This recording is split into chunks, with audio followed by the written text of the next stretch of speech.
ఒక పోక్సో కేసెస్‌లో different patterns ఉంటాయి. ఒకటి యంగర్ అంటే టీన్స్ లోపల ఉన్న ఆడపిల్ల మీద జరిగిన దానికి, టీన్ దాటిన ఆడపిల్ల అంటే ఇప్పుడు మన వాడుక భాషలో పెద్ద మనిషి అయిన అమ్మాయి మీద పోక్సో కేసు. ఆ అమ్మాయి పోక్సో కేసేస్తే ఎట్లా? ఇప్పుడు గౌస్ పాషా టీఆర్ఎస్ లీడర్ గౌస్ పాషా ఖమ్మంలో 12 సంవత్సరాల చిన్న పిల్ల మీద చేసిన దౌర్జన్యం. 2 విషయాలు చూస్తామనమాట. అప్పుడు చూసినప్పుడు ఈ అమ్మాయి వాడి చేతికి ఎలా చిక్కింది అని ఆలోచిస్తాం.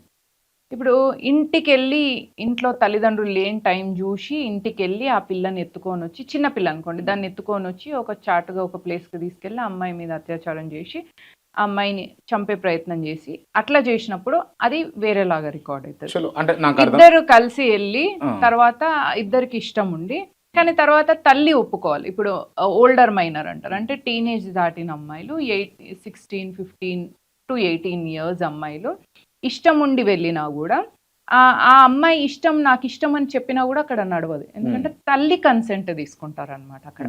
కాబట్టి తల్లి కన్సెంట్‌తోని కేస్ ఫైల్ చేస్తాం. తల్లి కన్సెంట్‌తోని ఆ ఇష్యూని డీల్ చేస్తాం.